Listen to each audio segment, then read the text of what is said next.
Krishna Hare Hare Hare Rama Hare Rama Hare Krishna Krishna Krishna Hare Hare Hare Rama Rama Rama Hare Hare Hare Krishna Krishna Hare Rama Rama Rama Hare Hare Hare Krishna Krishna Krishna Hare Hare Hare Rama Barsana में जाएंगे वो नंदगांव वालों को इसी समझते हैं। हाँ मेरे बेटी दिए हैं वहां पानी नहीं पियेंगे, यही सिस्टम है ना ये।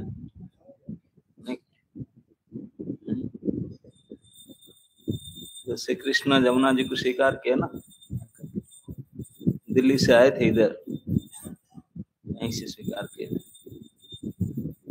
ऐसे मैंने सुना हूँ दिल्ली में भी जमुना जी है। यहाँ अर्जुन साखी थे, जमुना महारानी की विवाह कुछ में अर्जुन ही मीडिएटर थे। पहले जमुना महारानी बातचीत अर्जुन से की, फिर कृष्ण से मिला।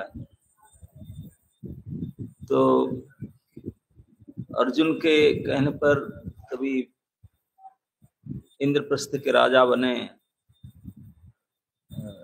युधिष्ठिर, महाराज युधिष्ठिर, लेकिन उन्होंने कम समय रहे।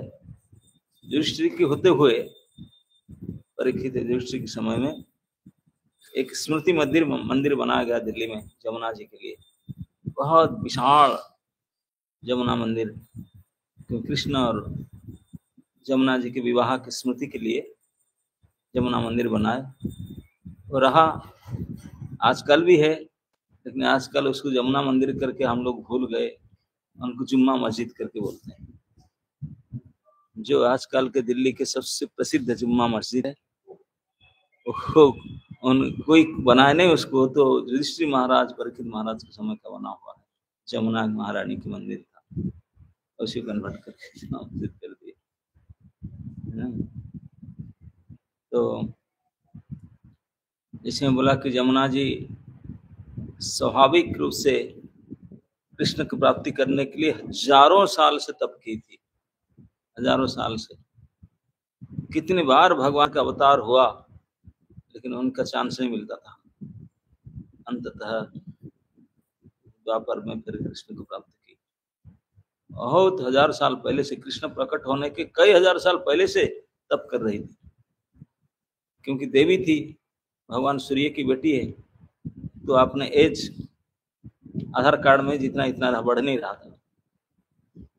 नहीं तो कृष्ण भगवान के ऊपर से तो एज में तो बहुत ज्यादा थी जमुना जी का, लेकिन देवता थे, उनके एज किस हिसाब से कोई फर्क नहीं पड़ता। तो इस नगर के अधिवासी आप लोग का भगवान कृष्ण के प्रति स्वाभाविक स्नेह, ममता और अनुराग होना चाहिए। शायद है भी, मुझे नहीं पता। आप जितने उनमें से मंदिर आते हैं रेगुलर, श्री राधा कुंज बिहारी जी के दर्शन प्रतिदिन करते हैं, उनके कथा सुनते हैं, उनको कुछ भेंट पूजा देते हैं, प्रणाम आदि करते हैं, तो ये आप ही कुछ संख्या में करते हैं। होना चाहिए तो यहाँ के आदिवासी सभी को करना चाहिए, ये सभी का आवश्यक कर्तव्य है। सभी नहीं करते हैं, आप कुछ ही करते हैं, लेकिन आप में से कुछ हैं कर देते हैं, चलते हैं चलो, लेकिन बाकी कुछ आगे नहीं करते हैं। असली तौर पर देखा जाए, हमारा मनुष्य जीवन का लक्ष्य ही यही होना चाहिए कि श्री कृष्ण को जानना, कृष्ण की सेवा करना और कृष्ण को प्रेम करना। बस मनुष्य जीवन का और कुछ उद्देश्य नहीं है। यही तीन उद्देश्य के लिए हमको ये शरीर, ये मन, ये बुद्धि, ये इंद्रियां और इंद्रियां को काम करने का शक्ति, सब कुछ प्राप्त हुआ यही 3 काम के लिए। हमारा वास्तविक गति, सदगति, सिद्धि इसी में ही है और हम इसी 3 को छोड़कर बाकी सब करते हैं। बहुत कुछ जानते हैं, जानने के लिए प्रयास करते हैं, हजारों किताब पढ़ते हैं, कृष्ण के अलावा सब कुछ जानने के लिए प्रयास करते हैं और क्या क्या सेवा नहीं करते मरते दम तक कृष्ण को छोड़कर। और प्रेम भी सारे जड़ जगत को, जड़ जागतिक व्यक्तियों को इसी को कहते हैं, शरीर को करते हैं, कृष्ण को नहीं करते। इसलिए हम ना सुख, ना शांति, ना समृद्धि की प्राप्त कर पाते हैं और जो भी कुछ आता है टिकता नहीं, चला जाता है। क्योंकि स्थायी सुख, स्थायी शांति और स्थायी समृद्धि तभी प्राप्त होगा जब हम कृष्ण को जानेंगे, मानेंगे, कृष्ण की सेवा करेंगे और कृष्ण के प्रेम को बढ़ाएंगे। कृष्ण प्रेम को, बस और कुछ नहीं है, केवल मात्र ही। लेकिन दुर्भाग्य हम लोग का, पूरे विश्व में जितने भी विश्वविद्यालय है, जहाँ जहाँ भी शिक्षा संस्थान है, कहीं भगवान को क्या, हम कौन है उसको भी नहीं, आत्मा के बारे में कोई सिलेबस, कोई सब्जेक्ट नहीं है, कोई विषय नहीं। और परमात्मा के विषय में क्या होगा जो आत्मा ही नहीं। जो भी है सारे मैटर मतलब जड़ पदार्थ। हमारे आचार्य कहते हैं ज्ञान का अर्थ है to know the difference between spirit and matter. असली ज्ञान उसको कहा जाता है जड़ और चेतना में अंतर क्या है उसको समझ लेना। आप लोग जड़ चेतना समझते ना कि नहीं? क्योंकि आजकल संसार में कोई बताता नहीं, आप कैसे समझेंगे जड़ क्या है, चेतन क्या है? जड़ वो है जिसमें चेतना नहीं है, और चेतना क्या है भी समझना होगा। चेतना वो है जैसे टेबल है, उसमें चेतना नहीं है, आप उसको मारो, पीटो, गाली दो, अपमानित करो, उसको फर्क पड़ेगा? लेकिन आप में सब चेतना है। आपको मारना, पीटना, गाली देना देखने से, क्यों देख रहा है मुझे, ऐसे क्यों देखा है कि नहीं? छुआ भी नहीं, कुछ बोला भी नहीं, देखने से रिएक्शन। लेकिन उनको देखो कि आंख घुसा दो, कुछ नहीं कर, जड़ है। हमारा शरीर भी जड़ है, चेतना है, इसलिए शरीर अब तक सत्य काम करते। जब हमारे शरीर से वो चेतन जो बैटरी है, जो स्पिरिट है, आत्मा है, वो निकल जाए तो शरीर को कितने देखो, मारो, पीटो, गाड़ दो, जला दो, कुछ भी नहीं कहेगा, कहता है कि नहीं? ये तो डेड बॉडी, मुर्दा है। लेकिन एक कण चेतना है हम सभी के अंदर, जिसके कारण हम आकर बैठे हैं, सुने हैं, हंस रहे हैं, देख रहे हैं, खा रहे हैं, कुछ भी कर रहे हैं। एक ही कण चेतन का है, स्पिरिट, और इसी को हम समझ नहीं पाते हैं, जानते नहीं, और केवल जानते हैं देह को जो जड़ है। देह का प्रकट्य होता है, देह बढ़ता है, देह बीमार होता है, देह मरता है। आत्मा का ना जन्म है, ना बढ़ता है, न व्याधि होता है, न मृत्यु, न जायते म्रियते वा कदाचित, उसका नहीं। लेकिन बाकी, लेकिन उसको कोई हम जानने के लिए प्रयास, जानते भी नहीं। हमको कोई पूछते हैं, माता जी वो आप कौन है? प्रभु जी आप कौन है? आधार कार्ड है, फोटो आईडी, अपना फोटो परिचय दिखाते हैं। किसका फोटो है? ना मेरे फोटो। तेरे फोटो? तेरे फोटो खींचने के लिए तो अब तक कोई साधन नहीं निकला। अभी तक आत्मा कोई फोटो खींच सकता? अभी तक ऐसा कोई कैमरा बना नहीं है। ये आधुनिक विज्ञान युग में जो आत्मा को देख ले, फोटो क्या खींचेगा भाई? देख ही नहीं पाए, जान ही नहीं पाए। भगवान कृष्ण भगवद गीता में आत्मज्ञान के विषय चर्चा की अर्जुन के साथ, दूसरे अध्याय में, भगवद गीता का शुरुआत में उनको बोले आश्चर्यवत बदती, आश्चर्यवत पसती, आश्चर्यवत सुनोती, चेन मन्यति। बोले कि आत्मा के विषय में जो बोलता है वो भी आश्चर्य होकर बोलता है, जो सुनता है वो भी आश्चर्य होता है, नहीं? सभी आश्चर्य, क्योंकि अभी तक आश्चर्य में वस्तु है, क्या कैसी चीज हम नहीं जानते। ये भगवान है, इसलिए भगवान को जानना होगा। अभी तो कोई जान नहीं पाता। हम जिनके एक कण है वो कैसे होंगे? हमारा तो एक कण है आत्मा, बाकी सारे अनात्मा जड़ है। इस शरीर नख से सीखते सारे जड़ है, उसमें आत्मा कहाँ है कैसे हम नहीं पता लगा, लेकिन है, ये है कि कब तक हम एक्टिव है। वो आत्मा निकल जाए तो घोषित कर दिया जाएगा मृत हो गया, अब उसको फेंक दो इनएक्टिव। और भगवान के शरीर में अनात्मा कुछ नहीं है, केवल आत्मा ही है नख से सीखता, केवल आत्मा सच्चिद आनंद पूरा आत्मा से बना। उनका भगवान के अंदर आत्मा और शरीर का कोई भिन्नता नहीं, हमारा शरीर अलग है, देह देही भगवान में अंतर नहीं, भगवान का देह ही उनका परमात्मा।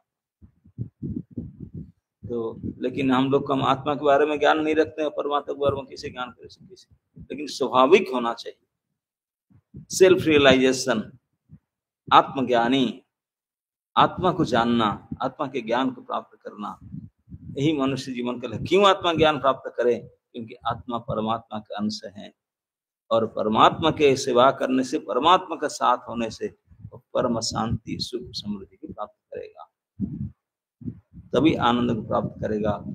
वही उनके लिए ज्ञान है, वही उनके लिए चिरस्थायी है, सतचित आनंद वही है। तो लेकिन दुर्भाग्य है आजकल इस पूरे विश्व में इस प्रकार चर्चा, इस प्रकार पढ़ाई लिखाई कोई नहीं करता, कोई इस प्रकार कोर्स नहीं है, कोई पढ़ाता नहीं, कोई एग्जाम नहीं लेता, कोई कुछ नहीं करता। पूरे विश्व में एक ही संस्था है, कृष्ण भावना संस्था, फाउंडर आचार्य जिनके अभय चरणारविंद भक्ति वेदांत स्वामी प्रभुपाद है।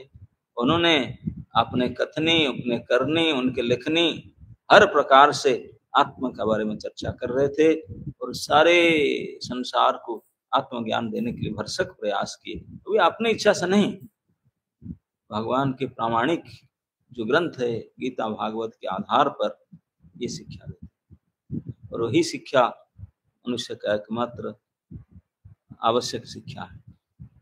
बाकी ज्ञान अज्ञान है, यही केवल ज्ञान है।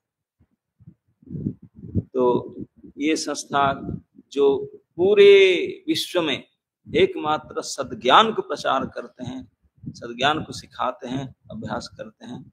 तो इस संस्था का कितने साल हो गया यहाँ ना दिव्य पुरुष जमुनानगर में? 23 साल, 23 साल हो गया जमुनानगर में इसी प्रकार, इस स्थान में इस प्रकार है। अब प्रगति, जमीन तो मिल गया जमुना जी की धार पर, शुरू कर दे, कुछ तो हुआ है। मैं लास्ट टाइम आया था, जंगल पड़ा था, देखने के लिए जाते, देख करके आते थे, यहीं है जमीन। जमीन दाता तो पता नहीं कहाँ तक पहुंच गए, जमीन ही रह गया। तो आप लोग सभी को प्रार्थना करना होगा, आपके ज्वाई साहब को, कि जमुना जी आपके क्या भाभी लगेंगे ना, दीदी लगेंगे ना, दीदी माँ लगेंगे ना, क्या लगेंगे? क्या होना चाहिए रिलेशन में? दीदी? जमुना जी तो आपके गांव वाले हैं ना, तो रिले बहुत पुराना है ना, तो दीदी माँ लगे। जीजी, जीजी तो एल्डर सिस्टर को बोलते हैं, जीजी एल्डर सिस्टर को बोलते हैं। तो एल्डर सिस्टर थोड़ी आपके माँ के माता मह के माता मह मह मह कभी एल्डर सिस्टर होंगी, जीजी क्या कहेंगे उसको, है कि नहीं? पितामही या मातामही जो भी कहिए, उसके ऊपर वाला कोई होंगे।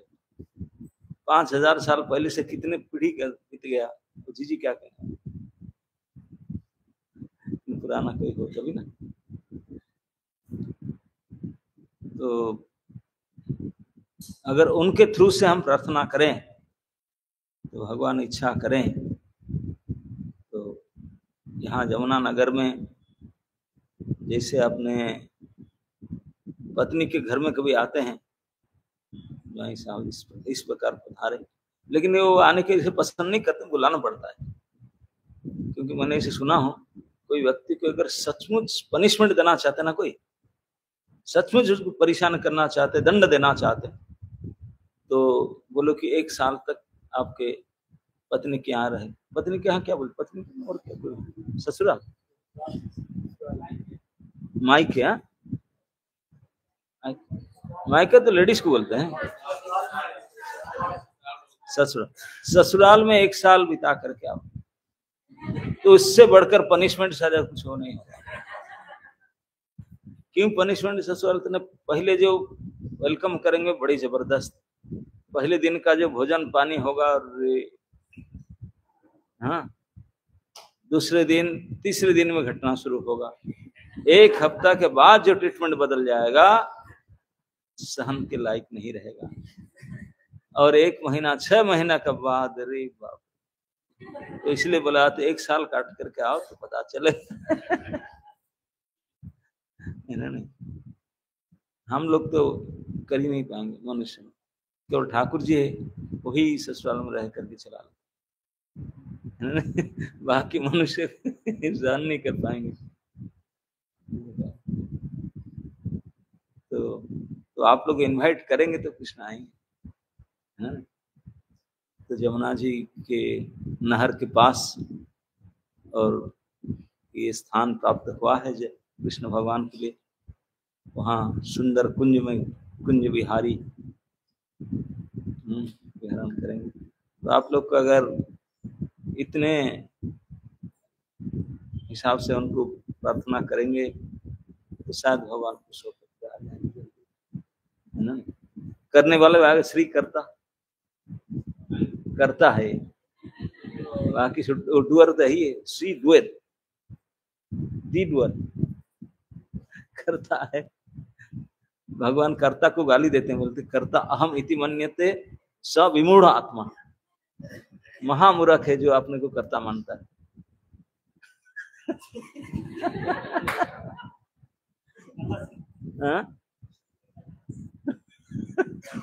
डर के मारे दास हो गए। श्री कर्ता कहने से बदनाम है। लेकिन जो बदनाम है उनका दास बनना चाहता है। महामूर्ख का दास। कर्ता कौन है? विमूढ़ आत्मा। और श्री कर्ता श्री महामूर्ख, उनके दास बनोगे।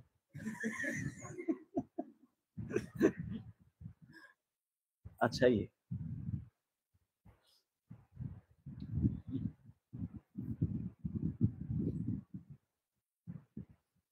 यही हमारे संस्कार है। गुरुजन के सामने, भगवान के सामने अगर मूर्ख बन पाए वही हमारा सफलता है, और उनके सामने अपना बढ़ावा दिखाए वही हमारी विफलता है।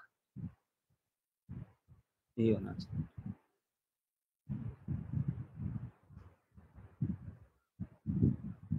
ठीक है, ये आपके समय नहीं है क्लास के आने के लिए। श्री कर्ता प्रभु का बारंबार आदेश आ रहा था। हम तो वृंदावन के रास्ते पर जा रहे थे, लेकिन उनके आदेश को मान्य नहीं कर पाए।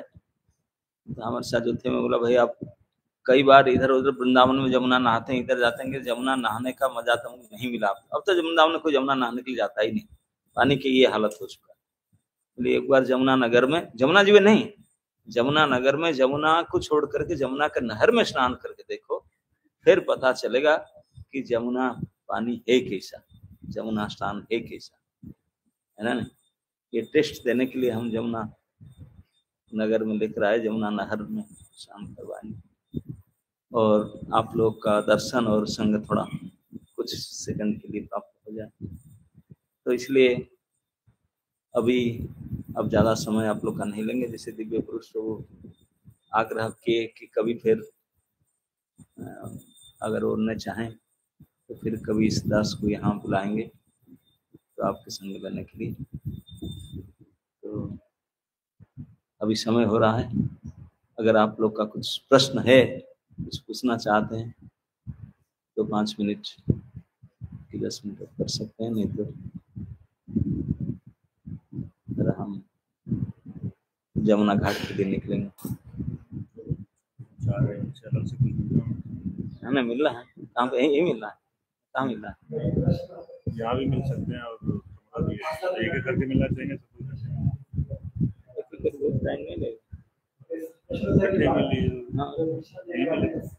जैसे आप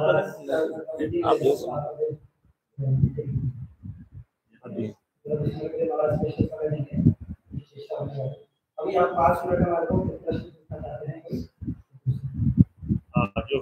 जो दीक्षा लेना चाहते हैं उनके मन में कोई प्रश्न है या कुछ है?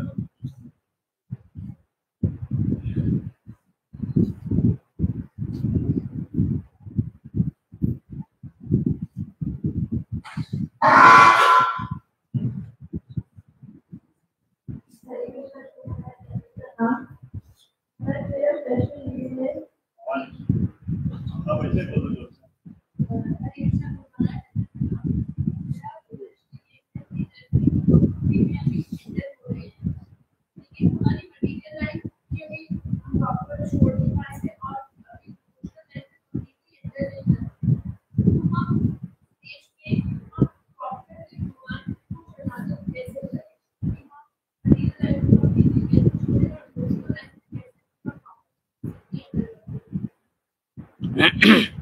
माता जी बहुत ही अच्छा प्रश्न कर रही है। मेरे ख्याल में सभी के लिए, सभी का मन में भी ये प्रश्न रहता है कि अभी हम भक्ति शुरुआत करना चाहते हैं और किए भी, भक्ति का शुरुआत किए, प्रारंभ किए, लेकिन जो हमारे भौतिक जीवन को छोड़ नहीं पाते, भौतिक संसार है, भौतिक शरीर है, भौतिक समाज है, उसे छोड़ना संभव ही नहीं, छोड़ नहीं पाते हैं। अब कैसे बने, यहाँ को ऐसे ट्रांसफर कैसे करें, कैसे भक्ति करना चाहते हैं और यहाँ रह करके कैसे कर पाए, बैलेंस कैसे करें, यही है ना। तो जैसे मैंने छोटी रूप से बता रहा था कि हम सभी का एकमात्र लक्ष्य है ये स्पिरिचुअल लाइफ, आध्यात्मिक जीवन, लेकिन अब आध्यात्म के बारे में कोई ज्ञान नहीं है, जानकार नहीं है, इसलिए हमें भौतिक संसार, भौतिक जीवन के लिए बहुत प्रयास करके बहुत प्रयास करते हैं, उसी को जीना चाहते हैं। अभी तक करोड़ों साल से भौतिक जीवन में कोई सफलता, शांति प्राप्त नहीं किया, हो नहीं सकता, क्योंकि भूत पदार्थ जो मैटर है, शरीर और संसार का ये धर्म है, तो बनेगा, 6 परिवर्तन होता, परिवर्तन होगा, बीमारी होगा, बुढ़ापा होगा, मरेगा, मिटेगा, ये निश्चित है। चाहे कोई भी, आज कोई जन्म हुआ तो मृत्यु का डेट प्रिंट आउट लेकर के आया साथ, वो साथ में होता है। जैसे कोई मेडिसिन की बोतल मिलता ना, मैन्युफैक्चरिंग डेट, उसका नीचे एक्सपायरी डेट भी लिखा रहता है। तो हमारा भी जिस दिन हम आए, मैन्युफैक्चरिंग डेट, एक्सपायरी डेट दोनों प्रिंट हुआ है उसमें। हम एक को पढ़ लेते हैं हैप्पी बर्थडे करके, दूसरे को पढ़ नहीं पाते, हमारा प्रॉब्लम, लेकिन एक्सपायरी डेट भी प्रिंट हुआ। निश्चित ऐसे कोई हो नहीं सकता जिनका संसार में आना हुआ जाना नहीं, सब जाएंगे, जो आए हैं गए हैं, कोई हमारे पूर्वज अभी तक रुके नहीं है, सब गए, और हम भी जाने के लिए रास्ता में चल रहे, कुल निकल मरने। इसी संसार का नाम है मृत्यु लोक, यहाँ केवल मरना ही होता है, मरने के लिए हम लोग आए हो, मर रहे हैं, हर क्षण पल मर रहे हैं। अभी आज से 15-20 साल पहले आपका जो शरीर था, एल्बम देखो है, कहाँ गए, मर गए। अभी का जो है वो भी मर जाएगा 10-5 साल, ठीक नहीं? तो हर क्षण मर रहे हैं, लेकिन फिर भी मरने को भूल रहे हैं। वो मैं थोड़ी मरूंगी। यही सबसे आज घोर जीने के लिए प्रयास, जीने के लिए घोर संग्राम में रखें, ये हमारी मूर्खता। तो इसलिए ये भौतिक के बारे में कभी चेष्टा मत करो, क्योंकि ना आप कभी टिकेगा, ना रहेगा, ना आपको जो चाहते हैं देगा। तो आप जो चाहते हैं, जो टिकाऊ है, वो केवल आध्यात्मिक जीवन है। हम उसके बारे में ज्ञान इतना नहीं है, इसलिए बोलते हैं उसको छोड़ दो, उसके चले जाओ। ये कैसे चलेगा? एक समय स्वामी प्रभुपाद जी को कोई ऐसे पढ़े लिखे नौजवान किसी ने पूछे, स्वामी जी आप बोलते हैं हमेशा भगवान का नाम स्मरण करे, भगवान की कथा सुने, भगवान की सेवा करे, तो सब लोग जब ऐसे करेंगे फिर दुनिया चलेगा ऐसे? हाँ, इतने ऑफिस बाजार, ये सब इतने संसार पूरा सनातन कितने, सब कैसे चलेगा?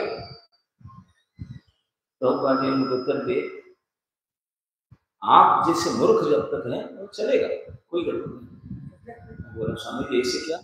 क्योंकि आप जैसे मूर्ख है, आप जानते ही नहीं, वो जानेंगे भी नहीं, किए नहीं, वो करेंगे भी नहीं। तो आप लोगों के लिए संसार है, वो चलेगा, संसार चलेगा नहीं।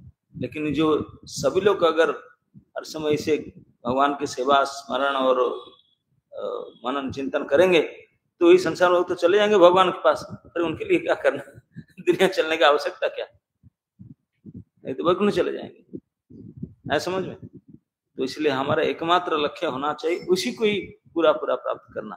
लेकिन हम जकड़े हुए हैं भौतिक संसार में, तो छोड़कर जाने में पकड़ नहीं पाते, लेकिन इनको छोड़ना है, उसको जाना है, यही हमारे जीवन का लक्ष्य है।